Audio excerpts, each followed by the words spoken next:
Hello बच्चों, स्वागत है आप सभी का आपके अपने YouTube channel Shri Ram classes में। और आज के इस वीडियो में हम आपका जो 2024 का कक्षा 8 की जो बोर्ड परीक्षा होगी उसका संस्कृत का पेपर आपके कैसा आएगा, और 2024 का जो पेपर है वो आपके 4 अप्रैल 2024 को आपके 8वीं क्लास के संस्कृत का पेपर होगा।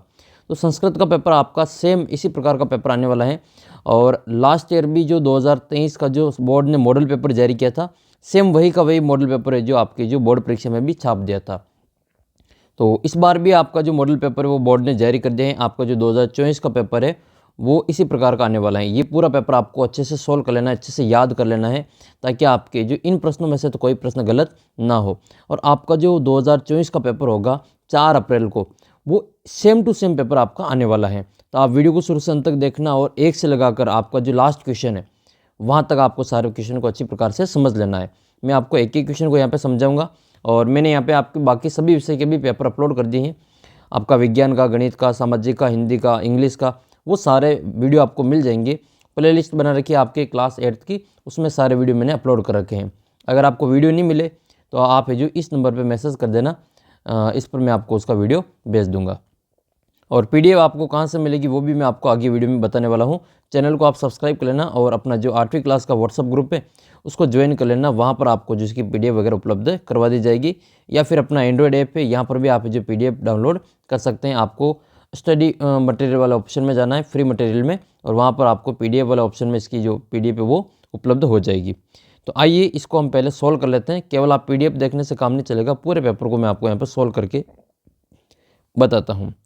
तो जो विद्यार्थी वीडियो को शुरू से अंत तक देखेंगे वो निश्चित रूप में इस पेपर में 80 में से 80 नंबर आपके जो प्राप्त करेंगे इस साल। तो वीडियो को शुरू से अंत तक जरूर देखना, और सभी प्रश्नों को अच्छे से याद कर लेना।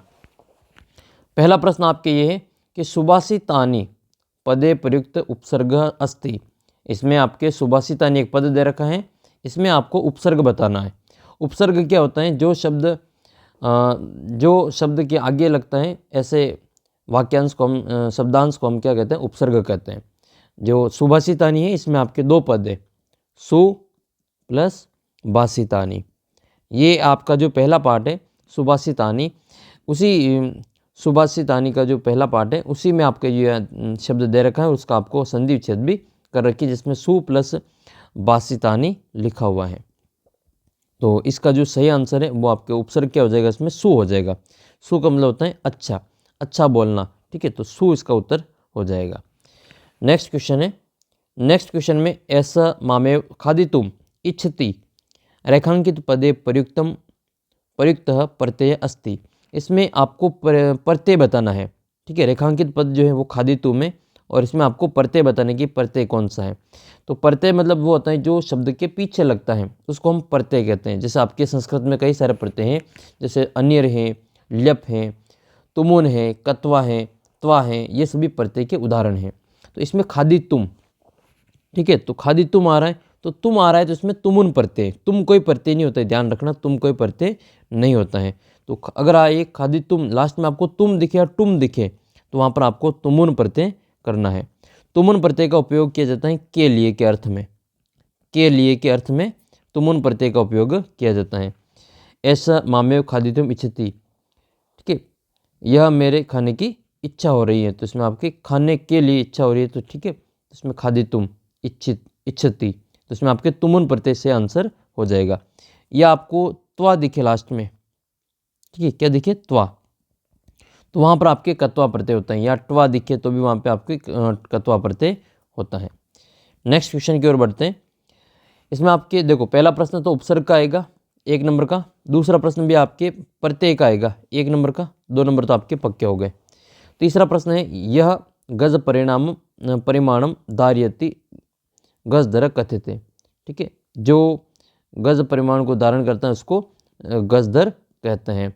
अस्मिन वाक्य सर्वनाम पदम अस्ति, इसमें आपको सर्वनाम पद को बताना है। तो इसमें जो ये है यह, ठीक है, यह आपके सर्वनाम पद को बताता है। इसका उत्तर हो जाएगा आपके यह, सही आंसर इसका यह हो जाएगा। नेक्स्ट क्वेश्चन है, इयम वीर भोग्या तथा कर्म सेव्या अस्मिन वाक्य अवयव पदम अस्ति, इसमें आपको अवयव पद बताना है। तो अवयव पद बताना है तो आपको इसमें से अवयव पद क्या होता है? जो जिसका व्यय नहीं किया जा सकता है, जो लिंग वचन पुरुष काल इनके अनुसार बदलता नहीं, इसको हम अवयव कहते हैं। तो इसमें आपका जो उत्तर है वो तथा हो जाएगा। तथा ये इसमें आपके अवयव हैं, तो करेक्ट आंसर लिखेंगे हम इसमें तथा। नेक्स्ट क्वेश्चन है, ये भी आपके 1 नंबर का है। अगला प्रश्न आपके 5वां प्रश्न है, राकेशस्य भार्या अस्ति। राकेशस्य भार्या, भार्या का मतलब होता है पत्नी, भार्या का मतलब क्या होता है पत्नी।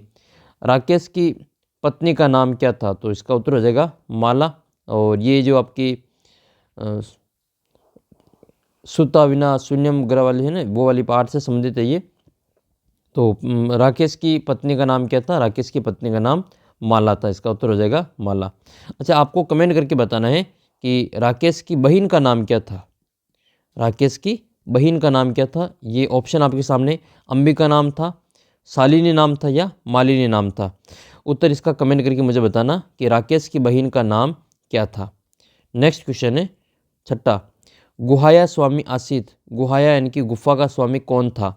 खरनखर, दधिपुच्छ, चंचल या लोमशिका। इसका जो सही आंसर है वो हो जाएगा आपके दधिपुच्छ। ठीक है, करेक्ट आंसर है आपके दधिपुच्छ श्रृंगाल। तो दधिपुच्छ नाम का जो सियार था वो इस गुफा का स्वामी था। ये खरनखर कौन था? तो खरनखर ये एक सिंह था। खरनखर कौन था? ये सिंह था। और चंचल कौन था? ये व्याघ्र था। चंचल व्याघ्र था। लोमशिका लोमड़ी होती है। तो दधिपुच्छ कौन क्या था? ये श्रृंगाल था। दधिपुच्छ नामक जो श्रृंगाल है उस पाठ से संबंधित आपको ये प्रश्न पूछा गया है। अगला प्रश्न आपके ये, भारत जनता अहम कविताया रचनाकार अस्ति। तो भारत जनता हम कविताया रचनाकार अस्ति, इसमें भारत जनता हम जो आपकी कविता है इसके रचनाकार कौन है? श्रीधर भास्कर वर्णेकर, श्री कृष्ण चंद्र त्रिपाठी, पंडित विष्णु शर्मा और ये आपके डॉक्टर रमाकांत शुक्ल। तो इसका जो सही आंसर होगा आपके, करेक्ट आंसर इसका ग ऑप्शन आपके, कवि ये डॉक्टर हैं रमाकांत शुक्ल, ये इस पाठ के जो रचनाकार हैं। तो आपको क्या करना है, एक आपके जो रचनाकार वाला प्रश्न फिक्स पूछा जाएगा। तो आपकी किताब के जो पाठ हैं उनके जो लेखक हैं, कुछ कहानियाँ हैं, सॉरी कुछ कविताएं हैं, कुछ श्लोक हैं, उनके जो लेखक हैं उनके नाम आपको अच्छे से याद कर लेना है, ताकि ये वाला प्रश्न आपकी 1 नंबर पक्का हो जाएगा। और ये तो आपको अच्छे से रट के रखना ही है। ये जो पंडित विष्णु शर्मा है, इनकी जो किताब है उसका नाम है पंचतंत्र। पंचतंत्र, इसमें आपने जो छोटे जानवरों की कहानियाँ इसमें दी गई हैं, तो पंचतंत्र के लेखक पूछ ले तो उसका नाम क्या है? पंडित विष्णु शर्मा। तो इस प्रकार से आपको जो पंचतंत्र का याद रखना है, विष्णु शर्मा। और ये जो संसार सागरस्य नायिका एक आपके पाठ है, आपको एक तो इसका जो लेखक है उसका नाम बताना है। ठीक है, संसार सागरस्य नायिका, इस पाठ के लेखक कौन है? साथ ही एक आपके पाठ है जो आपकी बिलिश्य वाणी न कदापि स्मृता, दूसरा पाठ है, ये नए सिलेबस नई किताब में ये दूसरा पाठ है। तो इसमें ये जो पाठ हैं वो किस ग्रंथ से लिया गया है और किस ग्रंथ के कौन से भाग से लिया गया है, उस भाग का नाम आपको कमेंट करके बताना है। और ये भी बताना है कि इस ये जो लिया गया ये कहानी, ये इस कहानी जो ग्रंथ लिया गया उस ग्रंथ का नाम क्या है। ठीक है, उस ग्रंथ का नाम क्या है और उसमें टोटल कितने भाग हैं। ठीक है, ये आपको जो दूसरा पाठ के शुरू में अगर आप पढ़ेंगे तो पाठ के परिचय में आपको दे रखा है। इसका उत्तर आपको मुझे कमेंट करके बताना है। देखो, मैंने आपके सभी विषय के मॉडल पेपर अपलोड कर दिए हैं और आपका जो 2024 का पेपर होगा वो काफ़ी शानदार होंगे। आप जो ऐप पे जाके टेस्ट भी दे सकते हैं, टेस्ट बिल्कुल आपके लिए फ्री है। और आप जो गणित में आपको कोई भी समस्या है तो उसका फ़ोटो खींचकर मुझे इस नंबर पे व्हाट्सअप कर देना। उसका जो सॉल्यूशन है वो आपको सबसे पहले यहाँ पे वीडियो के रूप में उपलब्ध करवा दिया जाएगा। तो ये अपने व्हाट्सअप नंबर सेव कर लेना और अपना जो व्हाट्सअप ग्रुप है उसको भी ज्वाइन कर लेना। और व्हाट्सअप का जो चैनल है उसको भी आप फॉलो कर सकते हैं, वहाँ पर भी आपको जिसकी PDF वगैरह उपलब्ध करवा दी जाएगी। ये जो उत्तर वाली जो PDF है वो आपको ऐप पे मिलेगी। ठीक है, आप ऐप को डाउनलोड कर लेना। ठीक है, ऐप से आपको इसको अच्छी प्रकार से डाउनलोड करके याद कर लेना। अगला प्रश्न है 8वां प्रश्न, ये आपके 1 नंबर का होगा 8वां प्रश्न। आत्मवशम भवति। आत्मवशम भवति जो आपका जो एक श्लोक वाला पाठ है, ये जो नीति नवनीतम, इस पाठ से ये लिया गया है। तो आत्मवशम भवति ये होगा आपके सुखम, क्लेशम न होगा, दुखम न होगा, बलम न होगा, ये होगा आपके सुखम। ठीक है, इसका जो उत्तर हम करेंगे इसमें सुखम। आत्मवशम सुखम भवति, जो अपने आप में सेल्फ जो वश में होता है वो सुखी रहता है। नेक्स्ट है विशेषणम विशेष्य मेलनम कुरुत। मोस्ट इंपोर्टेंट क्वेश्चन है ये, 2 नंबर का क्वेश्चन आएगा आपके, ठीक है। 9वां प्रश्न आपके 2 नंबर का होगा और इसमें आपको क्या करना है, विशेषण को विशेष्य से मिलान करना है। याद रखना विशेषण को विशेष्य से मिलाने के लिए इसमें आपका जो लिंग विभक्ति वचन ये तीनों है जो समान होने चाहिए। विशेषण और विशेष्य का जो लिंग वचन विभक्ति तीनों समान होंगे तो उसी से मिलान करेंगे। तो मौखिकम, इसका जब आप मिलान करेंगे तो उसके साथ उसके जैसे आपको दिखने को मिलेगा। जैसे मौखिकम ये हो जाएगा ज्ञानम, मौखिकम ज्ञानम। मनोगता, मनोगता के बाद साथ में आ जाएगा बावा, ठीक है, जिसके जैसा मिल रहा है आपको। महान उपकारः, महान उपकारः। और तड़िकता ये हो जाएगा आपके सामग्री, तड़िकता सामग्री। एक आपके वो जो मूल्य विहीन है ये उससे संबंधित आपके 5 दे रखे थे, उसमें से ये 4 यहाँ पे दिए गए हैं। तो आपकी किताब के जितने भी विशेषण विशेष्य वाले प्रश्न हैं वो आपको अच्छे से यहाँ पे मिलान करने वाले तैयार कर लेने। और एक में वीडियो के माध्यम से अगर आप कहेंगे सभी विद्यार्थी कमेंट करेंगे तो मैं आपको एक वीडियो में अलग से आपकी किताब के जितने भी विशेषण और विशेष्य वाले प्रश्न हैं उनको एक ही वीडियो में आपको उपलब्ध करवा दूंगा। अगर आप चाहे तो कमेंट करके बता देना मेरे को, उसका वीडियो आपको उपलब्ध करवा दिया जाएगा। और ये 2 नंबर आपके पक्के हो जाएंगे, कुछ नहीं करना है, पेपर में से ही आपको जो मिलान करके 2 नंबर पक्के करने हैं बस, और अच्छे नंबर आपके प्राप्त होंगे। अगला प्रश्न आपके 10वां, उचित क्रियापदानी मंजुषात चित्वा रिक्त पदम स्थानानि पूर्यत। इसमें आपको जो क्रियापद को चुन के आपको जो रिक्त स्थानों की पूर्ति करनी है। और ये चुनना कहाँ से, ये आपके 4 ऑप्शन ऊपर दे रखे हैं, इन्हीं में से चुन के आपको जो 4 प्रश्नों का जो रिक्त स्थानों की पूर्ति करनी है। एक बार तो आपको इनको पढ़ लेना है। विचलित, विचलित होती हैं। आश्रित का मतलब होता है था, चलती का मतलब चलता है, और कृतवती का मतलब किया। इस प्रकार से इसका आपको जो यहाँ पे हिंदी में थोड़ा सा अर्थ देख लेना है।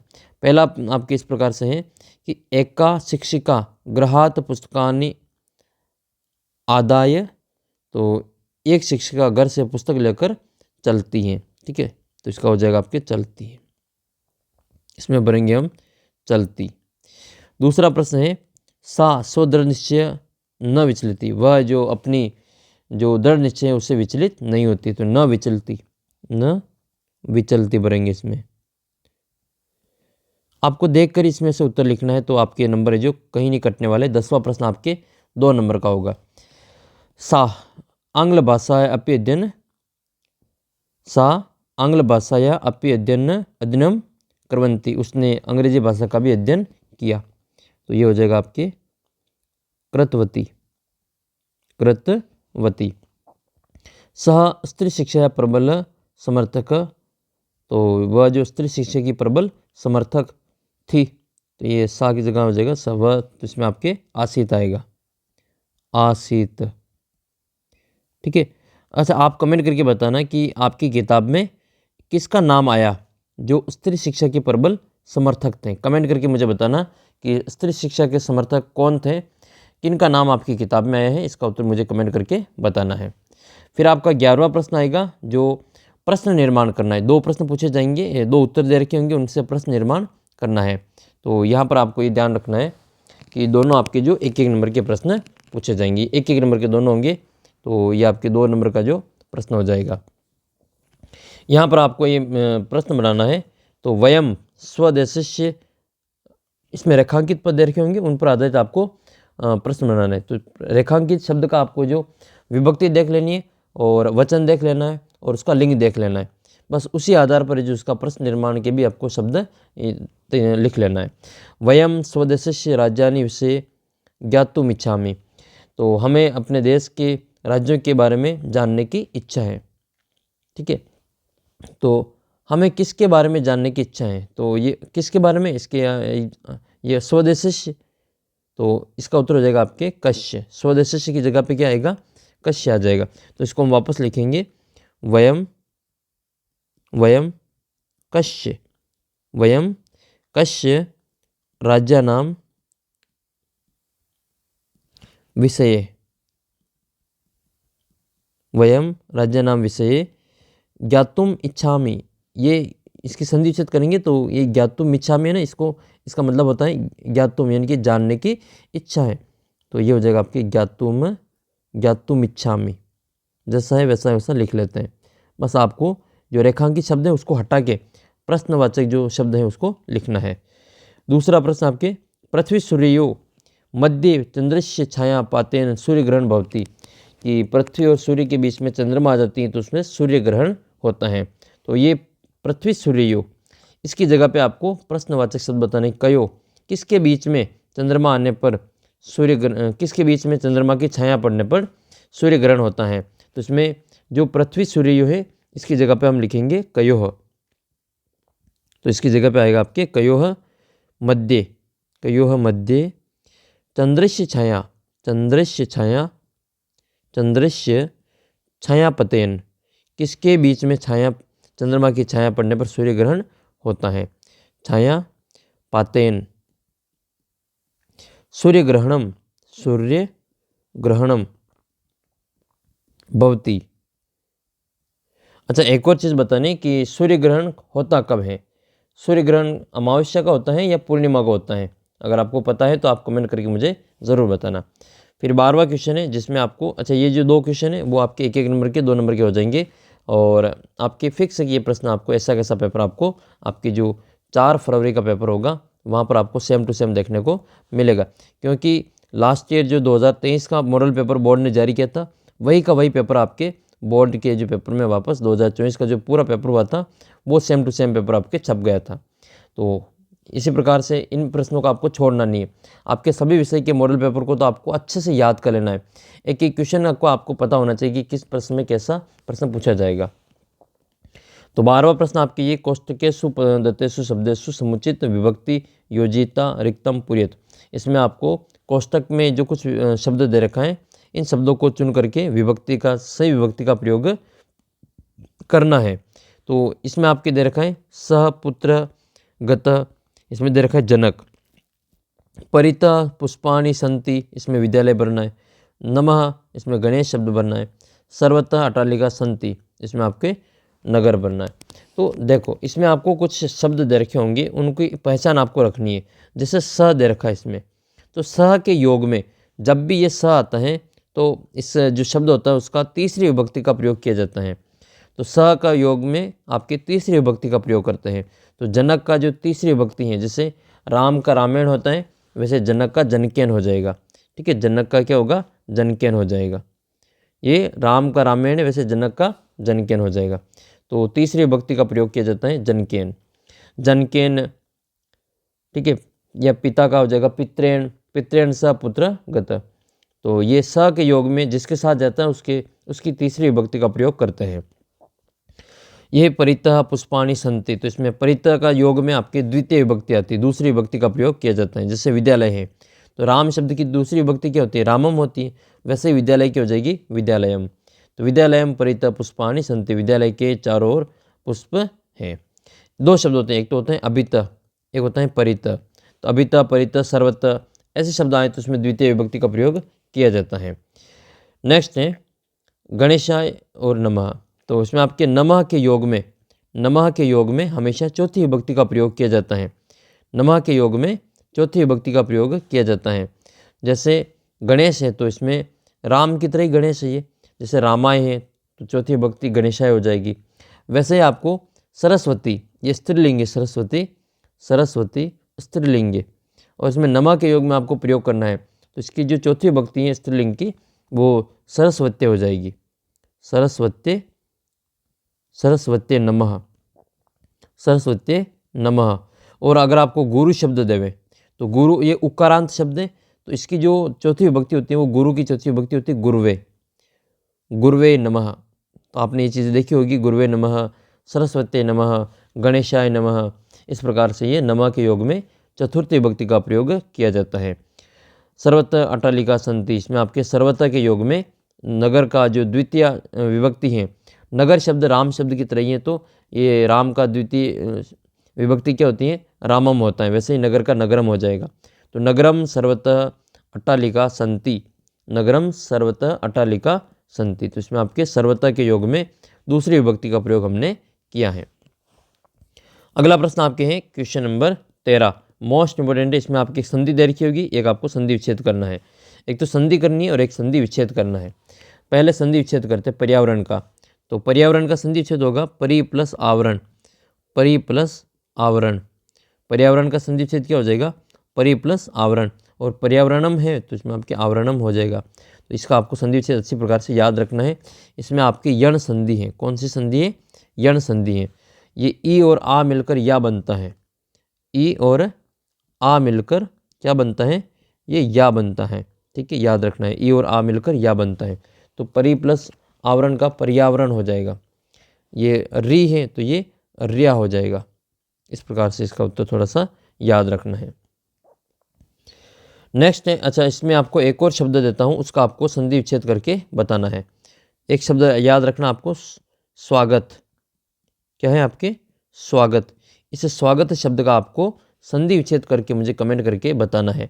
और स्वागत शब्द में आपको कौन सी संधि है वो भी कमेंट करके बतानी है। नेक्स्ट है आपके करगद और प्लस में उद्योग। तो इसका उत्तर हो जाएगा आपके करगदोद्योगे। ठीक है, क्योंकि इसमें जो करगद है, करगद, वो इसके लास्ट में अ आ रहा है और उद्योग के शुरू में क्या है? उ आ रहा है। तो अ और उ मिलकर, अ और उ मिलकर ये दोनों बनाते हैं ओ। अ और उ मिलकर क्या बनाते हैं? ओ बनाते हैं। और ये गुण संधि का उदाहरण है। गुण संधि का उदाहरण है। स्वर संधि होती है, उसमें आपके गुण संधि है। तो ये गुण स्वर संधि का उदाहरण है। जैसे अ और ई मिलकर ए बनाते हैं, वैसे ही अ और उ मिलकर ओ बनाते हैं। ठीक है, याद रखना। जैसे जैसे राम प्लस इश, राम प्लस इश, तो ये क्या हो जाता है? वो होता है रमेश होता है या रामेश होता है। ठीक है, तो इसी प्रकार से ये जो है आपका गुण संधि का उदाहरण है। करगद प्लस उद्योगी, तो ये हो जाएगा करगदो उद्योगे। अगला प्रश्न आपका है, ग्रहाणी अस्माभिः नित्यम स्वच्छानि क्रियन्ते। ये भी मोस्ट इंपॉर्टेंट है। आपके दो इसमें प्रश्न पूछे जाते हैं। इसमें आपको एक तो विशेषण बताना है, एक आपके विशेष्य बताना है। तो ये विशेषण और विशेष्य क्या होता है वो हम देख लेते हैं। तो जो विशेषण क्या होता है? जो किसी संज्ञा सर्वनाम की विशेषता बताता है उसको विशेषण कहते हैं। और जिसकी विशेषता बताई जाती है उसको विशेष्य कहते हैं। जैसे लाल गुलाब, जैसे लाल गुलाब, लाल गुलाब। अब इस गुलाब की विशेषता क्या है? कि वो लाल है। तो ये जो लाल तो है वो हो जाएगा आपका विशेषण। लाल क्या होगा? इसमें विशेषण हो जाएगा। और जिसकी विशेषता बताई जा रही है, गुलाब की विशेषता बताई जा रही है, तो ये हो जाएगा आपके विशेष्य। ये हो जाएगा विशेष्य। कि घर को ग्रहाणी अस्माभिः नित्यम स्वच्छानि क्रियन्ते, घर को हमेशा जो साफ करना चाहिए। तो ये साफ करना चाहिए, तो ये स्वच्छानि, तो स्वच्छानि ये एक आपके विशेषण है। ठीक है, अब किसको साफ करना चाहिए? घर को साफ करना चाहिए। तो ये घर की विशेषता है कि उसको हमेशा साफ रखना चाहिए। तो स्वच्छानि आपके विशेषण है और ग्रहाणी आपके विशेष्य हैं। तो इस प्रकार से आपको ये विशेष्य और विशेषण याद रखना है। जैसे काली गाय, काली गाय, इसमें विशेषण कौन सा है और विशेष्य कौन सा है मुझे कमेंट करके बताना। देखिए इसमें विशेषण कौन सा है और विशेष्य कौन सा है। अगला प्रश्न आपके ये 15वां, अधोलिखिता नाम प्रश्न नाम उत्तराणि एक पदेन उत्तरन लिखत। ये 4 नंबर का प्रश्न आएगा आपके 15वां प्रश्न। 4 नंबर में आपके 4 ये प्रश्न दे रखे होंगे आपकी किताब के प्रश्न, और चारों ही प्रश्नों के उत्तर आपको एक एक शब्द में देना है, एक एक पद में देना है। और ये आपकी जो किताब में पाठ के पीछे प्रश्न दे रखे हैं उन्हीं में से प्रश्न पूछे जाएंगे। जैसे निज निकेतनम कुत्र अस्ति, निज निकेतनम कुत्र अस्ति, इसका उत्तर हो जाएगा आपके गिरि शिखरे। इसका करेक्ट आंसर क्या होगा? गिरि शिखरे हो जाएगा। दूसरा प्रश्न आपके कि अहम कस्मात् कठिना भारत जनता अस्मि। तो अहम कस्मात् कठिना भारत जनता अस्मि, ये भारत जनता वाला जो पार्ट है उस पार्ट का प्रश्न है ये। तो इसका उत्तर हो जाएगा आपके कुलिशात। नेक्स्ट है कीदृश जलम पिबेत, हमें जल कैसा पीना चाहिए? तो वस्त्र से छना हुआ जल पीना चाहिए। तो इसका उत्तर हो जाएगा वस्त्रम पुतम, हमें जल है जो वस्त्र से छना हुआ पीना चाहिए। भारत स्वर्ण भूमि किम सदैव संपूर्णम अस्ति, तो भारत की जो भूमि है वो किसको सदैव पूर्ण करती है? तो इसका उत्तर हो जाएगा खाद्यम, खाद्यान्न भंडार, जो खाद्य का जो भंडार है उसको पूर्ण करती है। इसका उत्तर आपको इस प्रकार से एक एक शब्द में देना है। अगला जो प्रश्न है वो भी आपके 4 नंबर का है, और ये भी आपकी किताब के जो पीछे के प्रश्न दे रखे हैं पाठ के पीछे, वहीं से ये प्रश्न बनेगा आपके। इसमें आपके एक एक शब्द में उत्तर देना है, एक एक पद में, इसमें आपको एक एक लाइन में उत्तर देना है, पूर्ण वाक्य में उत्तर देना है। जैसे प्रश्न है आपके ये, अधोलिखिता नाम प्रश्नानि प्रश्नम उत्तराणि पूर्ण वाक्यन लिखत। इसमें आपको प्रश्नों के जो उत्तर है वो पूर्ण वाक्य में देने हैं। 4 प्रश्न होंगे और 4 नंबर का प्रश्न होगा, एक एक नंबर के 4 प्रश्न। तो इसमें क्या करना है, जैसे पहला प्रश्न आपके, सिंह कस्मिन समय गुहाया समीपे आगत। शेर जो है वो किस समय गुफा के समीप आया।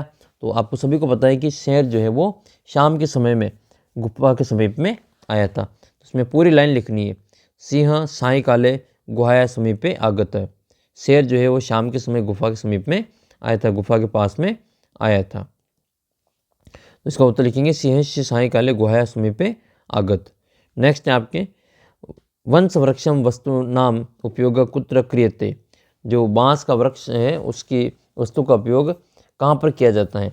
तो बांस से निर्मित वस्तुओं का जो उपयोग है वो अपनी जो 7 बहन है, 7 सिस्टर जो है वहाँ पर किया जाता है। 7 सिस्टर आपके जो पूर्वी जो राज्य हैं, 7 राज्य, उनको 7, जैसे मिजोरम, ठीक है, वो मिजोरम मेघालय वगैरह इधर की जो राज्य है वो सभी आपके 7 सिस्टर के रूप में जाना जाता है। अगर आपको 7 सिस्टर के नाम याद हैं तो कमेंट करके मुझे बताना। देखिए, और इसमें इसका जो उत्तर है वो क्या हो जाएगा कि वंश वृक्षम, जो बांस की वस्तु हैं उनका उपयोग कहाँ पे किया जाता है, तो वो सप्तभगिनी प्रदेश से। सप्तभगिनी कौन सी है, जो 7 सिस्टर उनको सप्तभगिनी, 7 बहिनों का देश कहा जाता है उसको, तो प्रदेश कहते हैं। वंश वृक्ष वस्तु नाम उपयोग सप्तभगिनी प्रदेश से क्रियते।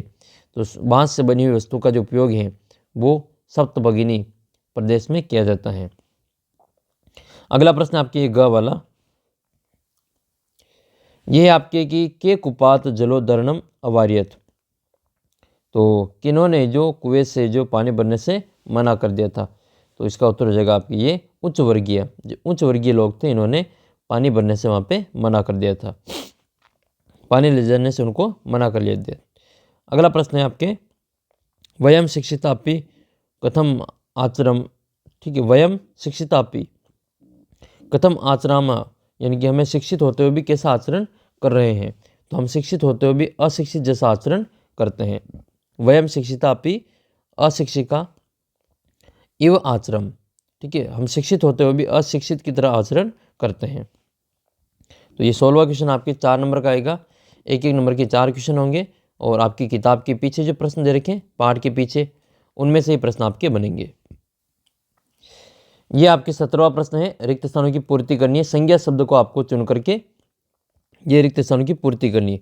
4 शब्द दे रखे होंगे और चारों को इस डिब्बे में से ढूंढ करके इनके रिक्त स्थानों में यहाँ पे भरना है। तो ये भी आपकी किताब की जो पाठ के पीछे जो आपके रिक्त स्थान दे रखे उन्हीं में से बनेंगे। अगर आप कहेंगे तो इनका भी मैं आपको एक अलग से वीडियो बना दूंगा, जिसका आपको यहाँ पे रिक्त स्थान वाले सारे क्वेश्चन सही हो जाएंगे, 4 में से 4 नंबर प्राप्त कर लेंगे। तो क वाला प्रश्न आपके, इसमें एक तो शालिनी है, एक आर्यभट्ट है, एक वस्त्राणी है और एक भगिनी प्रदेश से है। तो सबसे पहला प्रश्न है कि नद्या प्रक्षालयंती, नद्या प्रक्षालयंती, नदियाँ धोती हैं, क्या धोती हैं, तो वृक्षाणी। इसका उत्तर हो जाएगा आपके वस्त्राणी, वृक्षाणी नहीं वस्त्राणी, इसमें भरेंगे हम वस्त्राणी। नदी क्या धोती, तो वस्त्र धोती है। नेक्स्ट है, ग्रीष्मावकाशे पितृगृहम आगच्छत। गर्मी की छुट्टियों में पिता के घर पे कौन आया था, तो शालिनी इसका उत्तर हो जाएगा। ठीक है, इसका करेक्ट आंसर करेंगे शालिनी, शालिनी इसका करेक्ट आंसर होगा। शालिनी कौन थी ये आपको पता होगा, आपने जो वो पाठ पढ़ा है। तो शालिनी और राकेश वाला जो पाठ है, माला शालिनी और वो वाला पाठ, उससे संबंधित ये शालिनी है। महान गणितज्ञ आसित, इसमें से गणितज्ञ कौन है, तो इसका उत्तर लिखेंगे हम आर्यभट्ट।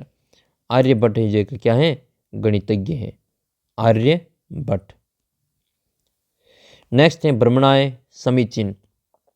तो ब्राह्मण के लिए भगिनी प्रदेश, भगिनी प्रदेश, भगिनी प्रदेश इसमें भर देंगे। बस इसी में से ढूंढ के आपको 4 प्रश्नों के उत्तर लिखने और 4 में से 4 नंबर पक्के हो जाएंगे। फिर 18वां प्रश्न आपके श्लोक को मिलान करना है। ये 4 अधूरे श्लोक दे रखे हैं और इसके सामने आधी लाइनें इसको आपके इधर दे रखी हैं। तो अगर आपको श्लोक याद है तो आपके ये 4 नंबर भी पक्के हो जाएंगे। तो आपकी किताब के जो लगभग 3-4 पार्ट दे रखे श्लोक के, उनको याद कर लेना अच्छे से, कम से कम आपको जो 5-6 श्लोक तो अच्छे से याद होने ही चाहिए, क्योंकि 2 श्लोक आपकी परीक्षा में और पूछे जाएंगे जो आपके इस पेपर में नहीं होंगे, उनको लिखना है। तो जैसे इसमें आपके पहला है ये कि इयम ज्ञानिना नाम, इयम ज्ञानिना नाम, तो इसका हो जाएगा चैव वैज्ञानिका नाम। जैसा ये है ज्ञानिना नाम, वैसे आपके इधर पीछे देख लेना है, तो इसका उत्तर हो जाएगा आपके चैव वैज्ञानिका नाम। अगला प्रश्न है विपची सजना नाम, विपची सजना नाम, तो इसका उत्तर हो जाएगा इयम संस्कृता नाम। देखो नाम और नाम मिलान कर लेना है बस, आपका इससे उत्तर इसमें सही हो जाएगा। नेक्स्ट है यम माता पितरौ क्लेशम, यम माता पितरौ क्लेशम सहते समवे नृणा नाम, तो इसका उत्तर दूसरे के साथ में मिलान कर लेना है। और न तस्य निष्क्रंति शक्या कर्तुम वर्ष शतरपि, तो इसका जो उत्तर है वो आपके ऑप्शन 1 में, बाकी जो बचा हुआ वो मिलान कर लेना है। 4 में से 2-3 तो आप आराम से मिलान कर लेंगे, अगर आप पीछे के जो अक्षर देखेंगे इसके सेम मिलते होंगे। जैसे ये आपके सजना नाम, ठीक है, तो जना नाम जो इसमें आपकी ये संस्कृत नाम आ रहा है, इसी प्रकार से ये ज्ञानिना नाम, तो ये आपके वैज्ञानिक का नाम है। इस प्रकार से आपको सेम टू सेम मिलान करके लिख लेना है। नेक्स्ट क्वेश्चन है प्रश्न पत्रादि रिक्त पाठ्य पुस्तक से 2 श्लोकों लिखत, यानी कि जो इस प्रश्न पेपर में नहीं आया है उन 2 श्लोकों का आपको लिख लेना है। तो मैं आपको कह रहा हूँ कम से कम आपको 5-6 श्लोक अच्छे से कंठस्थ याद होने चाहिए, उनको बार बार लिखना है। एक तो आपको वो श्लोक वाला प्रश्न सही हो जाएगा, एक आपका जो ये जो 4 नंबर का जो श्लोक पूछेंगे, 2-2 श्लोक पूछेंगे आपके, 2 नंबर के ये और 2 नंबर का एक दूसरा श्लोक, और 2 श्लोक लिखने आपको, और ये 4 नंबर आपके पक्के हो जाएंगे। तो एक तो आप ये याद कर सकते हैं गुणा गुणेषु गुणा भवन्ति, ये सरल भी है और याद भी हो जाएगा। गुणा गुणेषु गुणा भवन्ति ते निर्गुण प्राप्य भवन्ति दोषा सुस्वादुताय प्रभवन्ति नद्य समुद्र समाद्य भवन्त्यपेया। एक तो ये वाला जो श्लोक है वो याद कर सकते हैं, या फिर आपका ये वाला श्लोक है एक भी, ये भी अच्छा है, अभिवादन शिलस्य नित्यम वर्धोपसेविनम चत्वारि तस्य वर्धन्ते आयुर्विद्या यशो बलम, ये वाला श्लोक भी अच्छा है, छोटा सा है, इसको अच्छे से याद कर लेना। या फिर ये साहित्य संगीत कला विहीन साक्षात पशु पुच्छ विषाण विहीन तृजनम न खादनपि जीवमान तद भागदेयम परम पशुनाम। तो श्लोक तो आपको कम से कम 5-6 श्लोक अच्छे से कंठस्थ याद होने चाहिए। इसमें से 4 नंबर ये पक्के हो जाएंगे, 4 नंबर मिलान करने वाले, और आगे जो आपकी भावार्थ भी लिखना पड़ेगा। तो जो श्लोक आप याद करते हो उनका भावार्थ भी आपको कम से कम जब आपकी किताब के इंपॉर्टेंट जो श्लोक है उनका अच्छे से याद कर लेना है। इसके अलावा आपकी जो किताब में जो श्लोक वाले पार्ट हैं उनका आपको पहला श्लोक उसका भावार्थ तो आपको, हिंदी अर्थ तो आपको अच्छे से याद होना चाहिए। जैसे ये गुणा गुणेश वाला है, अभिवादन शिलस्य वाला है, इनका आपको जो हिंदी अर्थ है वो अच्छे से याद होना चाहिए। फिर 20वां जो प्रश्न है वो आपके एक फ़ोटो दिया हुआ होगा, और इस फोटो पर आधारित आपको जो 3-4 वाक्य आपको संस्कृत में लिखने हैं। और ये जो प्रश्न है वो आपके कितने नंबर का है, ये आपके अथवा में भी आएगा, ठीक है, 4 नंबर का प्रश्न आएगा ये। या तो आपको फ़ोटो को देख के आपको 4 वाक्य बनाने संस्कृत में, या फिर इसके अथवा में आपको एक कहानी दे रखी होगी, ठीक है, ये कहानी दे रखी होगी आपकी किताब की, जिसमें से ये 8 शब्दों को इसमें कहानी में आपको भरना है। तो वो कहानी अगर आपको पूरी याद है तो इन 8 शब्दों का आप यहाँ से आप आसानी से संस्कृत में ही भर सकेंगे। तो या तो 4 नंबर का ये वाला कहानी पूरी कर लेना, या फिर आपको ये चित्र के आधार पर जो 4 वाक्य बनाने हैं। तो आपको ये दिखाई दे रहा होगा चित्र किसका है, वैसे आपको इसमें पता चल जाएगा। रक्षाबंधनम, रक्षासूत्रम, भगिनी, त्योहारम, नारिकेलम, ये आपको जो रक्षाबंधन का जो त्यौहार दिखाई दे रहा है, इसमें एक बहन अपने भाई के कलाई पर हाथ पर राखी बांध रही है। तो बस आपको रक्षाबंधन के ऊपर 4 वाक्य बनाने हैं। तो ये चित्र किसका है, एक तो आप ये वाक्य बना लेंगे, तो इयम रक्षाबंधनम पर्व चित्र अस्ति, ये जो है रक्षाबंधन के पर्व का त्यौहार का चित्र है, एक तो वाक्य आपकी ये बन जाएगा। इसमें क्या होता है कि ये त्यौहार कब मनाया जाता है, तो ऐसा महोत्सव या ऐसा त्यौहार श्रावण मासस्य, ये त्यौहार श्रावण महीने की पूर्णिमा को मनाया जाता है। तो श्रावण मासस्य पूर्णिमा या मन्यते, यह त्यौहार श्रावण महीने की पूर्णिमा को मनाया जाता है। इस दिन क्या करते हैं, तो इस दिन जो बहन अपने भाई की और भाई अपने बहन की कलाई पर जो रक्षा सूत्र बांधते हैं, राखी बांधते हैं। अस्मिन दिने हिंदू जना, और ये विशेष तौर पर हिंदू धर्म का जो त्यौहार है। तो अस्मिन दिने हिंदू जना रक्षा सूत्र बदनंती, इसमें आपकी रक्षा सूत्र बांधा जाता है। और बहन अपने भाई को नारिकेल यानी कि नारियल देती हैं, और भाई उसको जो बदले में गिफ्ट उपहार के रूप में कुछ चीज़ें देता है। अयम त्योहार भातृ भगिनियों एवं अस्ति, यह जो भाई बहन का त्यौहार है। बस आपको इस प्रकार से कुछ वाक्य बना लेना है। या फिर आपको ये काम थोड़ा ज़्यादा मुश्किल लगे तो ये वाला काम कर लेना। इसमें उत्तर दे ही रखें, 8 शब्द दे रखें, 8 ही शब्दों को आपको इसमें से क्रम से, यानी कि जो उचित शब्द हैं उनको उसके साथ में भरना है। जैसे ये जो 21 वर्ष में जो आपकी किताब में जो एक कहानी दे रखी है, वो गुफा वाली कहानी, उससे संबंधित ये पाठ है सिंहस्य। तो एकस्मिन वने नाम सिंह प्रवस्ति, आपके एक वन में किस नाम का शेर रहता था? तो आपको पता है कि वो खर नखर नाम का शेर रहता था। तो इसमें क्या भरेंगे हम? खर नखर भरेंगे। तो इसका उत्तर भरेंगे हम खर नखर। एकस्मिन वने खर नकर नाम सिंह प्रतिवस्ति स्म। शुद्रांत से सूर्यास्त समय गुहा, तो ठीक है, जो शुद्धांत यानी कि भूख के कारण जो शेर है वो सूर्यास्त समय यानी कि सूर्यास्त के समय यानी कि शाम के समय में गुफा के क्या होता है वो देखता है, गुहा या दृष्टवा। तो इसमें हम रहेंगे गुफा को देखता है, गुहा या दृष्टवा। अचिंतित और चिंता करता है। एतस्य गुहाया रात्रो कोपि जीव आगच्छति, कि इस गुफा में जो रात्रि में कोई न कोई जो जीव है वो आता होगा। ठीक है, गुहाया स्वामी कौन था? गुफा का स्वामी कौन था? आप सभी को पता है, दधिपुच्छ जो श्रृंगाल था वो था। तो गुहाया स्वामी था दधिपुच्छ। इसमें हम भरेंगे दधिपुच्छ, दधिपुच्छ भरेंगे। तो दधिपुच्छ नामक जो आपका जो श्रृंगार है वो इस गुफा का क्या था? स्वामी था, मालिक था। आगत्य और पश्चिति, आया और वो देखता है। क्या देखता है? सिंहस्य पद्धति, जो शेर के जो चिन्ह है, पद चिन्ह है, वो गुहाया बहिरागत न दृश्यते, यानी कि उसके जो शेर के जो पद चिन्ह है वो गुफा से बाहर आते हुए दिखाई नहीं दे रहे। शेर के अंदर जाने की जो निशान है वो तो दिखाई दे रहे, लेकिन शेर के वापस बाहर आने के निशान उस गुफा के अंदर दिखाई नहीं दे रहे। स दूरस्थ, वह जो दूर जाके जो स्वम श्रृंगाल से आह्वान करोती, वह जो, एक मिनट रुक तो, स्व कर्तुमार्द बोले बो बिल, उन्होंने दूर जाकर जो उस गुफा से कहा कि अरे गुफा, मया तो या सहसमय कृति किम न समग्रोमि, कि तुमने जो वादा किया था कि तुम जो जब भी मैं आऊँगा वो तुम मुझे आवाज़ दोगी। तो ये जो सुन करके जो शेर ने देखा, तो एत इच्छुत्वा सिंह, एत इच्छुत्वा सिंह सहसा, अचानक, सहसा इसमें भरेंगे अचानक, कि वो जो गुफा है उसने आवाज़ दी कि तुम मेरे को आवाज़ देती हो। तो शेर ने सोचा कि वास्तव में तो जब भी ये सियार अंदर आता होगा तो गुफा इसको आवाज़ देती होगी। तो ऐसा सोचकर जो शेर ने उसको अचानक आवाज़ लगा दी, यानी कि श्रृंगाल का जो आह्वान कर दिया। तो शेर की जो फिर जो बहुत ज़्यादा गर्जना हुई थी, और उसकी जो प्रतिध्वनि उसके अंदर जो वापस रिपीटेशन होता है ध्वनि का, उसको प्रतिध्वनि कहते हैं। प्रतिध्वनि जो गुफा में जो हुई और उसको जो किसने सुना? श्रृंगाल ने सुन लिया। तो इसमें आप भरेंगे सिंहस्य। सिंहस्य उच्च गर्जनम प्रतिध्वनि नाम सा गुहा उच्च श्रृंगालम। श्रृंगालम आहत, तो इसमें भरेंगे आहत, उसने जो श्रृंगाल ने उस उच्च ध्वनि को सुना।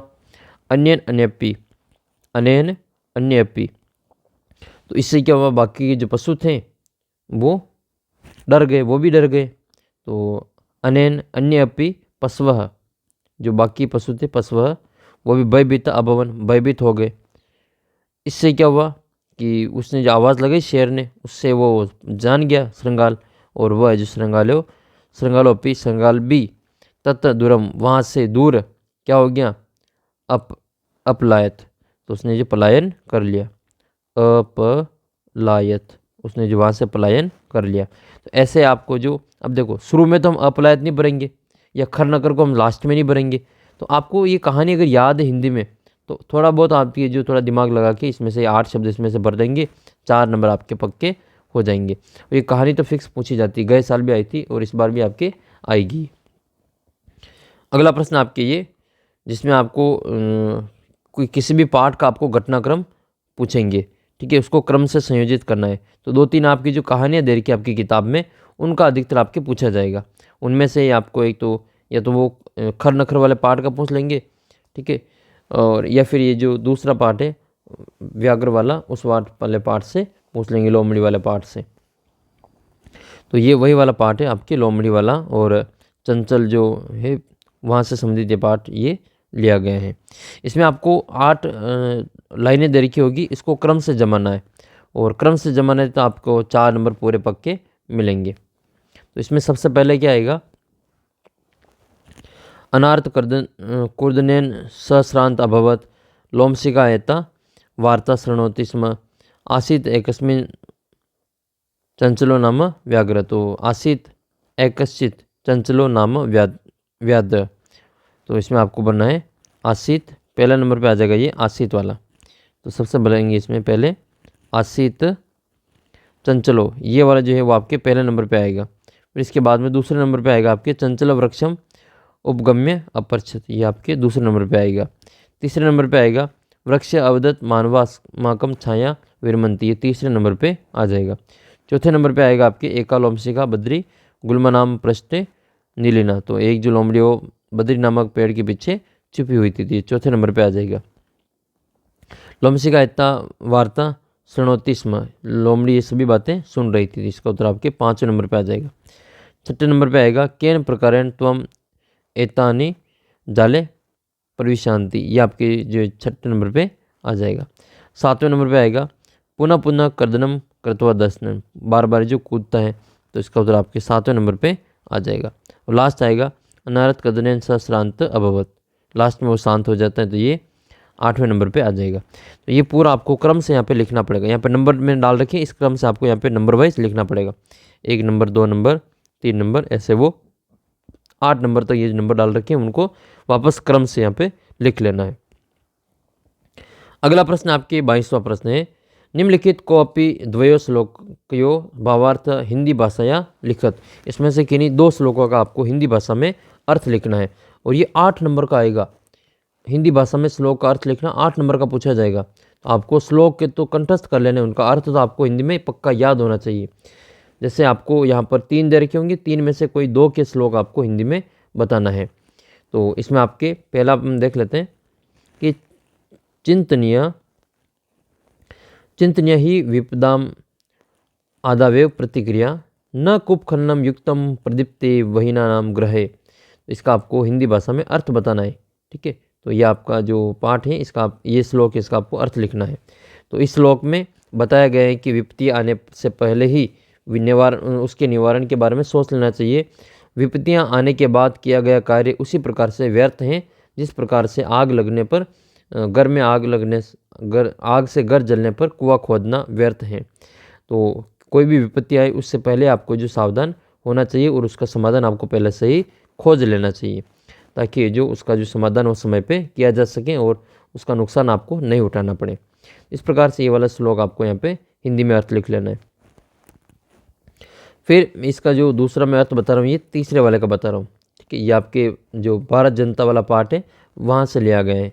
तो उत्सव प्रिया हम, श्रम प्रिया हम, पदयात्रा देशाटन प्रिया, लोक क्रीड़ा सकता, वर्दे तिथि देवा, भारत जनता अहम। तो इसमें आपके भारत जनता अहम की जो बारे में बताया गया है कि प्रस्तुत श्लोक में उत्सव को पसंद करने वाली, परिश्रम को पसंद करने वाली, पद यात्रा द्वारा देश को भ्रमण करने वाली और पसंद करने वाली, और लोक क्रीड़ा और पारंपरिक खेलों के अनुराग और स्नेह रखने वाली, अतिथि को देवताओं के से बढ़कर मानने वाली भारत की जनता हूँ। बस इस प्रकार से आपको इसका श्लोक का हिंदी में अर्थ लिख लेना है।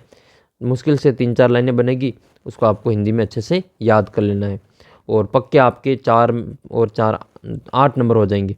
4 नंबर इसके मिलेंगे और 4 नंबर इसके, यानी कि 3 में से कोई 2 का ही आपको अर्थ लिखना है। तो कम से कम आपके जो 7-8 श्लोक ऐसे होने चाहिए जिनके आपके अर्थ पक्के आपको होने चाहिए। जैसे उदाहरण के लिए आपके पाठ के जितने भी आपके श्लोक दे रखे उनके कम से कम पहला और दूसरा श्लोक तो आपको अच्छे से कंप्लीट याद होना चाहिए। याद भी होना चाहिए, उसका भावार्थ हिंदी में अर्थ भी आपको याद होना चाहिए। एक आपके किसी भी पाठ का जो आपको किसी भी पाठ का देखिए 2-3 पाठ है आपकी, जैसे ग्रहम शून्यम सुता विना, डिजी भारतम है, और आपका जो एक वो 2 कहानियाँ दे रखी है वो, ठीक है, बिलिश्यवाणी कदापि श्रुता वाली, एक तो वो वाली कहानी है, उसका आपको हिंदी में अर्थ यहाँ पे पूछा जा सकता है। तो बिलिश्यवाणी कदापि श्रुता वाली एक तो वो आपको अच्छे से याद कर लेनी है। वो अगर रिक्त स्थान में पूछेंगे तो यहाँ नहीं पूछेंगे, यहाँ पूछेंगे तो वो वहाँ नहीं पूछेंगे। एक तो आपकी वो वाली कहानी पक्की आपको कंठस्थ याद होनी चाहिए। यहाँ पर आपको पूछा गया है ग्रहम शून्यम सुता बिना, ठीक है, ग्रहम शून्यम सुता बिना, यानी कि सुता कहते हैं लड़की को, लड़की के बिना जो है वो घर सुना होता है। तो इस पाठ का आपको अपनी भाषा में सार लिखना है। तो मैं आपको बताता हूँ कि ये पाठ है जो इसका जो सार हो किस प्रकार से आपको लिखना है। तो ग्रहम शून्यम सुता बिना, जिस पाठ का सार लिख रहे हो उसको आपको यहाँ पे लिख लेना है। फिर आपको बताना है कि इस पाठ में किसका वर्णन किया गया है। तो इस पाठ में ये जो पाठ है आपका ग्रहम शून्यम सुता बिना, इस पाठ में लड़कियों के जो भ्रूण हत्या पर रोक और उनकी शिक्षा सुनिश्चित करने से संबंधित है जो वर्णन किया गया है। और समाज में आज भी हम देखते हैं कि लड़के और लड़कियों के बीच में भेदभाव की भावना को अपने आसपास में देखा जा सकता है, तो इसको दूर करने की भी आवश्यकता है। तो इसी पाठ में इसी बात को संवादात्मक जो शैली है, 2 व्यक्ति आपस में बातचीत कर रहे हैं, इस शैली में जो सरल संस्कृत भाषा में प्रस्तुत किया गया है। अब आपको इस पाठ में क्या बताया गया है उसका आपको हिंदी में अर्थ बता देना है। इस पाठ के अनुसार राकेश अपनी गर्भवती पत्नी, राकेश की पत्नी का नाम क्या था, माला था। तो राकेश अपनी गर्भवती पत्नी माला को गर्भ में पल रहे शिशु का लिंग, यानी कि वो लड़का है या लड़की है, ऐसा पता करने के लिए वो डॉक्टर के पास भेजता है, चिकित्सक के पास भेजता है। रास्ते में क्या होता है कि वो जो राकेश है उसकी बहन मिल जाती है, वो गर्मी की छुट्टियों में वो अपने गांव आ रही होती है। तो राकेश ये उसकी जो भाभी है वो उसके रास्ते में उसकी बहन को मिल जाते हैं। तो उसकी जो बहन है उसकी पत्नी वो मिल जाते हैं। तो रास्ते में जब राकेश की बहन शालिनी को जब इस वास्तविक बात का पता चलता है तो वह क्रोधित होकर अपनी भाभी माला को वापस घर लेकर आ जाती हैं और घर पर आने पर अपने भाई राकेश को जो इस घोर पाप करने की मंशा पर फटकारती हैं और उसे समझाती हैं। अपनी बहन की बात सुनकर राकेश को अत्यधिक पश्चाताप होता है और वह अपने पुत्र और पुत्री को समान भाव से देखने की प्रतिज्ञा करता है। तो इस पाठ में किसका वर्णन किया गया है, तो इस पाठ में नारी के महत्व का महत्व बताते हुए भ्रूण हत्या करना महापाप को बताया गया है। भ्रूण हत्या को कैसा पाप बताया गया, महापाप बताया गया है। तो इस प्रकार से इसका जो आपको हिंदी में अर्थ लिख लेना है और 8 नंबर पक्के हो जाएंगे। 8 नंबर का ये आपके पूछा जाएगा, ठीक है। तो एक तो आपको ये कर लेना है, एक तो आपको हिंदी में अर्थ आपको इस प्रकार से अच्छे से याद कर लेना है। फिर आपके नेक्स्ट है जिसमें आपको ये पैराग्राफ लिखना है, ठीक है। इसमें आपके 7-8 वाक्य संस्कृत में बनाने हैं, या तो आपको संस्कृत भाषा पर पूछेंगे या किसी त्यौहार पर पूछ लेंगे, या फिर आपको अधिकतर तो संस्कृत भाषा पर ही ये जो पूछा जाता है। तो विषय के ऊपर आपको जो इसमें अस्माकम राजस्थान, हमारे राजस्थान पर आपको 8 वाक्य बनाने हैं। 8-10 वाक्य इसमें आपके शब्द दे रखे हैं, इनकी सहायता से आपको ये बना लेने हैं। या फिर इसके अथवा में आपको एक प्रार्थना पत्र लिखने के लिए दिया होगा जिसमें आपको कुछ शब्द भरने, 8 शब्द इसमें भरने और 8 नंबर का ये प्रार्थना पत्र हो जाएगा। तो पहले मैं आपको ये बता देता हूँ 24वां क्वेश्चन, जिसमें आपको एक जो रिक्त स्थान है एक लाइन के 1 नंबर मिलेगा। तो ये एक लाइन लिखोगे, जितनी लाइनें लिखोगे 8 लाइनें लिखोगे तो 8 नंबर इसमें मिल जाएगा। जैसे इसमें आपका ये दे रखा है उत्सव प्रिय, पर्यटन प्रदेश, राजधानी, मरु प्रदेश, अरावली, विविधता, खनिज, चर्मण्यवती और पशुपालन। इन्हीं शब्दों को आधार बनाते हुए आपको वाक्य बनाने हैं। जैसे मरु प्रदेश है, तो मरु प्रदेश क्या है, राजस्थान है, वो मरु प्रदेश के रूप में जाना जाता है, प्रसिद्ध है। तो राजस्थानम मरु प्रदेश से इति रूपेण प्रसिद्ध वर्तते हैं, राजस्थान मरु प्रदेश के रूप में प्रसिद्ध है। फिर आपको राजधानी बता देनी, इसकी राजधानी क्या है, तो राजस्थान की राजधानी क्या है, राजस्थान प्रदेश से राजधानी जयपुरम अस्ति, राजस्थान की राजधानी क्या है, जयपुर है। और अब वर्तमान में राजस्थान में जिले कितने बन गए, जिले बन गए राजस्थान में 50, और संभाग कितने हैं, संभाग बन गए अब 10। तो अब इससे पहले 50 से पहले राजस्थान में कितने जिले थे और संभाग कितने थे, कमेंट करके मुझे बताना। देखें समाज फिर आपकी तीसरा इसमें राजस्थान सर्वाधिको विविधता अस्ति, इसमें विविधता वाला है। राजस्थान में सर्वाधिक विविधता है, कहीं यहाँ पे रेत है तो कहीं यहाँ पे पहाड़ियाँ हैं, कहीं यहाँ पे नदियाँ हैं, तो अलग अलग ये जैव विविधता आपको देखने को मिलती हैं। फिर आपको पशुपालन से संबंधित बनाना है, तो इसमें आपको बता देना है कि अत्र जना, यहाँ के लोग विशेषतः पशुपालनम कुर्वन्ति, पशुपालन का कार्य करते हैं। फिर एक आपको अरावली के बारे में बता देना है, तो यहाँ पर अरावली पर्वतमाला स्थित है। ठीक है, तो राजस्थान प्रदेशम अरावली पर्वतमाला अस्ति, राजस्थान प्रदेश में अरावली पर्वतमाला स्थित है। यहाँ के लोग कैसे हैं, तो यहाँ के लोग उत्सव प्रिय हैं। अत्र जना उत्सव प्रिया भवन्ति, यहाँ के लोग उत्सव प्रिय लोग हैं। यहाँ की एक प्रसिद्ध नदी है चर्मण्यवती, चर्मण्यवती का मतलब होता है चंबल नदी, चंबल नदी, तो चंबल नदी यहाँ बहती हैं। तो राजस्थान से प्रसिद्ध नद्या चर्मण्यवती अस्ति, ये यहाँ की प्रसिद्ध नदी हैं। और फिर आपके इसमें आया है कि राजस्थान प्रदेश से खनिज भंडार प्रचुर मात्राया प्राप्यते, तो खनिज से संबंधित इसमें एक दे रखा है शब्द, तो खनिजम, तो राजस्थान प्रदेश से खनिजम प्रचुर मात्राया प्राप्यते। इसका मतलब ये होता है कि राजस्थान प्रदेश में जो खनिज है जो प्रचुर मात्रा में पाए जाते हैं, प्राप्त किए जाते हैं। या फिर इसके अथवा में आपको एक हिंदी में इसका जो संस्कृत में ही आपके एक प्रार्थना पत्र दे रखा होगा, इसको आपको रिक्त स्थानों की पूर्ति करनी है। तो ये 8 वाक्य बनाने की तुलना में ये प्रार्थना पत्र को पूरा करना बहुत ही आसान है, क्योंकि आपको कुछ शब्दें जो फिक्स जगह पर ही आती हैं, तो वहाँ पर आप इसको भर सकते हैं। जैसे सेवायाम श्रीमंत, तो यहाँ पर क्या आएगा, यहाँ पर आएगा आपके प्रधानाचार्य, तो सबसे पहले हम भरेंगे सेवायाम प्रधानाचार्य, तो यहाँ पर क्या भरेंगे हम, इसमें प्रधानाचार्य भरेंगे, प्रधानाचार्य। ये तो आपको यहाँ पे देख कर ही लिखना है, तो प्रधानाचार्य महोदया, सबसे पहले प्रधानाचार्य आएगा, फिर आपके आएगा महोदया। फिर ये उत्कृष्ट उच्चतर माध्यमिक विद्यालय श्री गंगानगरम, तो ये आपके क्या आता है, राजकीय आता है यहाँ पे, तो राजकीय नहीं देखिए इन्होंने दे रखा है शासकीय, आपको लिख लेना है यहाँ पे शासकीय, शासकीय, शासकीय उत्कृष्ट उच्चतर माध्यमिक विद्यालय श्री गंगानगरम। ठीक है, ये श्री गंगानगर का नाम यहाँ पे दे रखा, तो वही लिखना है। एक और बात आप मुझे कमेंट करके बताना कि आपका जिला कौन सा है। ठीक है, आपका स्कूल कौन से ज़िले में आता है, मुझे कमेंट करके ज़रूर बताना। विषय क्या है, तो प्रार्थना पत्र किसके लिए लिख रहे हैं, छुट्टी के लिए, तो लिखेंगे अवकाशार्थ, तो इसमें हम लिख लेंगे अवकाशार्थ, अवकाशार्थ, अवकाशार्थ, तो ये वाला लिखेंगे अवकाशार्थ।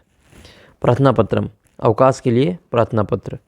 महोदया निवेदनम अस्ति यत् मम गृहे अद्य, मेरे घर पर आज कार्यम अस्ति, कैसा कार्य है, तो आवश्यक कार्य है, इसमें भरेंगे हम आवश्यकम, यहाँ भरेंगे हम आवश्यकम, मेरे घर पर आवश्यक कार्य है। अतः अहम विद्यालय, अतः मैं विद्यालय न, यानी कि आने में न शक्नोमि, यानी कि अतः अहम विद्यालयम आगंतुम, यहाँ भरेंगे हम आगंतुम, न शक्नोमि। कृपया, कृपया कितने दिन का अवकाश चाहिए, 1 दिवसीय, यहाँ भरना आपको 1 दिवसीय, यहाँ भरना पड़ेगा आपको 1 दिवसीय, 1 दिवसीय। फिर आपको यहाँ भर देना आपको सधन्यवाद, सधन्यवाद। कृपया 1 दिन का अवकाश स्वीकृत करने की कृपा करें। दिनांक लिख लेनी है, दिनांक कितनी है, तो दिनांक आपके कितनी तारीख का पेपर है, 4 तारीख का पेपर है, तो यहाँ लिखेंगे 4 अप्रैल 2024, ये भी लिख सकते हैं, और जो आपको मर्जी पड़े वो बाकी वो दूसरा भी लिख सकते हैं। भवना नाम आज्ञापालक शिष्य, आपका आज्ञापालक शिष्य नाम क्या है इसमें, मनोहर, तो इसमें लिखेंगे मनोहर। ठीक है, इस विद्यार्थी का नाम मनोहर है, आपका नाम क्या है मुझे कमेंट करके बताना। देखिए, ठीक है, आपका क्या नाम है कमेंट करके मुझे बताना। तो ऐसे आपको जो 5 ये 7-8 जो शब्द दे रखे होंगे उनको इस प्रार्थना पत्र में भर देना है, और 8 नंबर आपके पक्के हो जाएंगे। अगला प्रश्न आपके ये, और इस पेपर का आपका अंतिम प्रश्न है, जो एक गद्यांश दे रखा होगा संस्कृत में, उनके उत्तर आपको संस्कृत में ही लिखने हैं। अधोलिखित गद्यांश पठित्वा प्रश्नानाम उत्तराणि संस्कृत भाषाया लिखत, इस सभी जो गद्यांश है इसको पढ़ करके इन प्रश्नों के उत्तर आपको संस्कृत भाषा में ही देना है। तो सबसे पहला है आपकी ये प्लास्टिकस्य मृत्तिकाया, लयाभावात् अस्माकं पर्यावरणस्य कृते महती क्षति भवति। तो प्लास्टिक की जो उपयोग करते हैं उससे हमारा पर्यावरण को बहुत ही नुकसान होता है। पूर्व तो कपासेन, पहले तो कपास से, चमड़े से, लोहे से, लाक्ष से, मृत्तिका या मिट्टी से, काष्ठेन लकड़ी से, व निर्मितानि इनसे निर्मित वस्तुनि एवं प्राप्यन्ते स्म। इन सभी से निर्मित वस्तुओं का उपयोग किया जाता था। अधुना अब हम किसका प्रयोग करते हैं? तत्स्थाने, उसके स्थान पर, इन सभी के स्थान पर कपास से बनी, चमड़े से बनी, लोहे से बनी, इन सभी से बनी वस्तुओं के स्थान पर तत्स्थाने प्लास्टिक निर्मितानि, प्लास्टिक से निर्मित वस्तुनि एवं प्राप्यन्ते इनका उपयोग करते हैं, उनको प्राप्त करते हैं। तो ये जो पाठ है वो किसका जो गद्यांश है वो शीर्षक बताना है, इसका शीर्षक क्या है। तो ये पर्यावरण के बारे में दिया गए हैं, ठीक है। तो ये आपको पर्यावरण संरक्षण से संबंधित आपको इसका नाम लिख लेना है। दूसरा प्रश्न आपका ये कि पर्यावरण से क्षति क्या भवति, पर्यावरण की जो क्षति है वो कैसे होती हैं। तो पर्यावरण से मृत्तिकाया लयाभावात् अस्माकं पर्यावरणस्य कृते महती क्षति भवति। तो इसमें आपको ये पहली वाली जो लाइन है वो पूरी यहाँ से लिख लेनी है।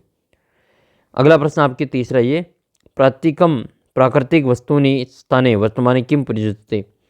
प्राकृतिक वस्तुओं के स्थान पर वर्तमान में किन का उपयोग किया जाता है। तो इसकी जगह पे हम क्या लिखेंगे, ये लास्ट में आया अधुना, अधुना अहम प्लास्टिक निर्मितानि वस्तूनि एवं प्राप्यन्ते, ये आपको इसमें भर देना है, ठीक है, लिख लेना है यहाँ पे। और चौथा है आपके ये प्राचीन काले के निर्मितानि वस्तूनि एवं प्राप्यन्ते स्म। तो पूर्व तो यानी कि प्राचीन समय में कार्पासेन, कपास से, चर्म से, चमड़ी से, लोहे से, लाख से, मृत्तिका यानी कि मिट्टी से, और काष्ठेन लकड़ी से, व निर्मितानि वस्तूनि एवं प्राप्यन्ते स्म। बस आपको मिलान करना है। देखो इसका उत्तर यहाँ से कैसे लिखोगे, 8 नंबर का है ये। अगर आपको गद्यांश का जो शीर्षक है वो तो आपको पढ़ेंगे तब पता चल जाएगा कि किसके बारे में। नहीं पता हो तो भी देख लेना कि कौन सा शब्द बार बार आ रहा है, उसको यहाँ पे भर सकते हो। एक छोटी सी ट्रिक है ये। दूसरा है कि पर्यावरण में आपको क्षति क्या भवति। तो क्षति कहाँ पर आया, तो क्षति ये रहा यहाँ पे। तो ये वाली लाइन यहाँ से यहाँ तक इसको पूरी उतार लेनी है, 2 नंबर पक्के हो जाएंगे। प्राकृतिक वस्तुनि, अब ये प्राकृतिक नाम नहीं आया इसमें, लेकिन वस्तुनि स्थाने वर्तमान में किम प्रयुज्यते, ये वर्तमान में आया है, ठीक है। प्रयुज्यते, ये प्रयुज्यते कहाँ पर आया, ये प्रयुज्यते आपकी ये वाला रहा है, ठीक है। वर्तमान में किसका प्रयोग किया जाता है, तो प्लास्टिक निर्मितानि वस्तूनि प्राप्यन्ते। नेक्स्ट है आपके प्राचीन काले के निर्मितानि वस्तूनि एवं, तो ये निर्मितानि वस्तूनि ये कहाँ पर आया, ये यहाँ पर आया, ठीक है। पूर्व तो कार्पासेन, चर्मणा, लोहेन, लाक्ष्या, मृत्तिकाया, काष्ठेन व निर्मितानि वस्तूनि एवं प्राप्यन्ते स्म। बस मिलान कर लेना है, और 2 नंबर इसके मिलेंगे, 2 नंबर इसके, 2 नंबर इसके और 2 नंबर इसके, टोटल 8 नंबर आपके पक्के हो जाएंगे।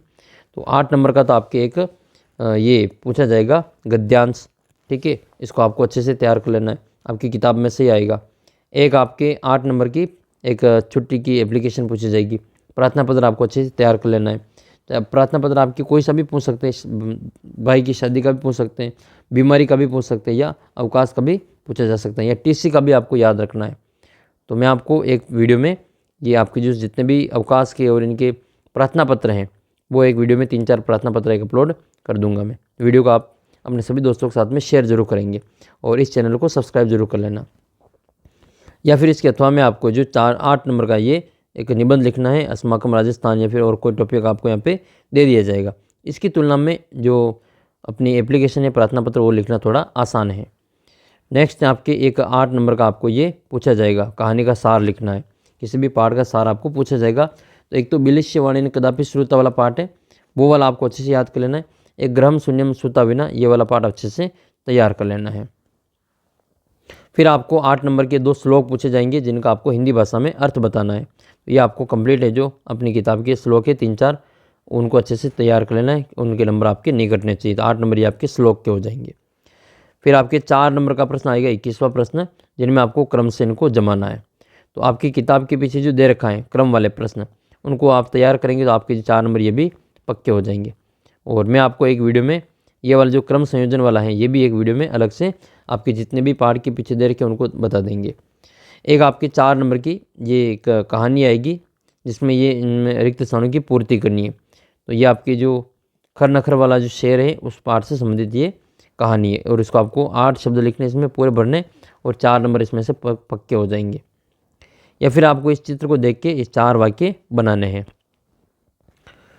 फिर आपके 4 नंबर का आपके श्लोक पूछा जाएगा, तो 2 श्लोक आपको जो लिखने पड़ेंगे। तो कम से कम आपको 5-6 श्लोक तो अच्छे से याद कर ही लेने हैं, उनका अर्थ भी आपको याद कर लेना है, दोनों काम हो जाएंगे। उस श्लोक से आपका ये वाला श्लोक मिलान करने वाला पूछा जाएगा, तो ये भी कंप्लीट हो जाएगा 4 नंबर का। तो 4 नंबर के वो श्लोक और 4 नंबर के ये श्लोक, टोटल 8 नंबर के आपके केवल श्लोक हो रहे हैं। 8 नंबर तो आपके श्लोक से आ जाएंगे और 8 नंबर वो हिंदी अर्थ वाले। फिर आपको ये 4 नंबर का ये रिक्त स्थानों की पूर्ति करनी संज्ञा शब्द वाला, ये भी आपकी किताब में दे रखे, वही पूछे जाएंगे। 4 नंबर का आपके ये पूर्ण वाक्य में उत्तर देना, ये भी आपकी किताब के पीछे की जो प्रश्न है उन्हीं में से प्रश्न बनेगा। तो और 4 नंबर के ये एक पद में उत्तर देना, इनका आपके 4 नंबर का प्रश्न बनने वाला है। फिर आपके 14वां प्रश्न, इसमें आपको विशेषण और विशेष बताना है, ये भी बार बार पूछा जाता है। और एक संधि और संधि विच्छेद बताना है। एक आपका ये विभक्ति का प्रयोग करना है, कौन सी विभक्ति आएगी और क्या कारण है, तो इसमें आपको शब्दों को याद रखना है।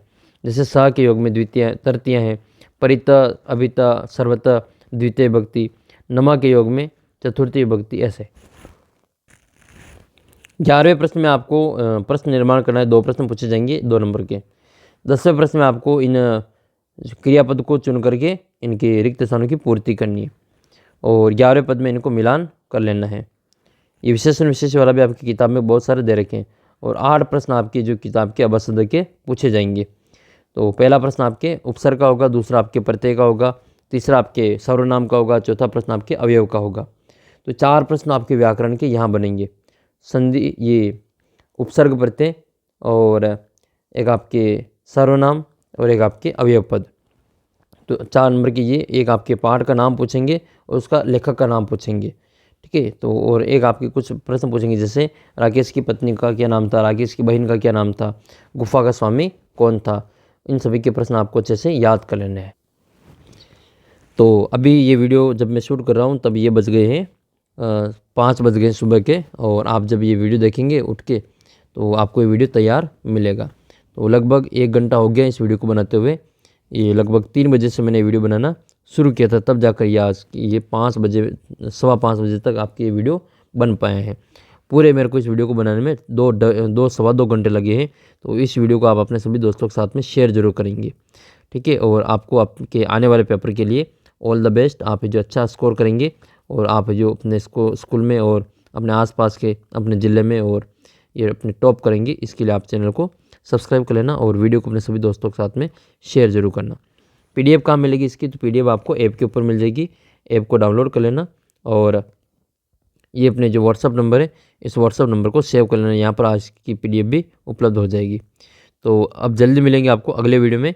आपको बाकी विषय के पेपर देखने हैं तो वो भी आपको मिल जाएंगे। ये सभी पेपर मैंने आपके सोल्व करवा रखे हैं, आपके हिंदी के, संस्कृत के, सामाजिक के, विज्ञान के, गणित के, ये सारे पेपर मैंने आपके सोल्व करवा रखे हैं। जैसे ये पेपर है आपके सामाजिक का, तो सामाजिक का मैंने पूरा पेपर सोल्व करवा रखा है, हिंदी का मैंने पूरा पेपर सोल्व करवा रखा है, इंग्लिश का भी पूरा पेपर सोल्व करवा रखा है, गणित के, विज्ञान के, ये पूरा पेपर विज्ञान का भी सोल्व करवा रखा है। तो सारे पेपर की जो PDF है वो आपको ऐप के ऊपर मिल जाएगी। और ये सोल्व किया हुआ अगर आपको पेपर चाहिए ये PDF, तो आप मुझे ये वो इसमें मैसेज कर देना व्हाट्सअप पे, और वहाँ पर आपको लिंक दे रखी होगी, तो उससे व्हाट्सअप ग्रुप भी ज्वाइन कर लेना और ऐप भी डाउनलोड कर लेना। तो मिलेंगे आपको अगले वीडियो में। इन सभी के वीडियो की लिंक आपको प्लेलिस्ट में मिल जाएगी और इस वीडियो के नीचे भी आपको कमेंट बॉक्स में या आपको जो डिस्क्रिप्शन बॉक्स में इसकी लिंक भी मिल जाएगी। ऐप के ऊपर आप टेस्ट भी दे सकते हैं बिल्कुल फ्री में, आपके 2024 की परीक्षा के लिए टेस्ट भी बनाए गए हैं, तो आप टेस्ट भी ज़रूर देना। तो मिलेंगे आपको अगले वीडियो में, तब तक आप चैनल को सब्सक्राइब कर लेना और ऐप को डाउनलोड करके अपना व्हाट्सअप ग्रुप ज्वाइन कर लेना।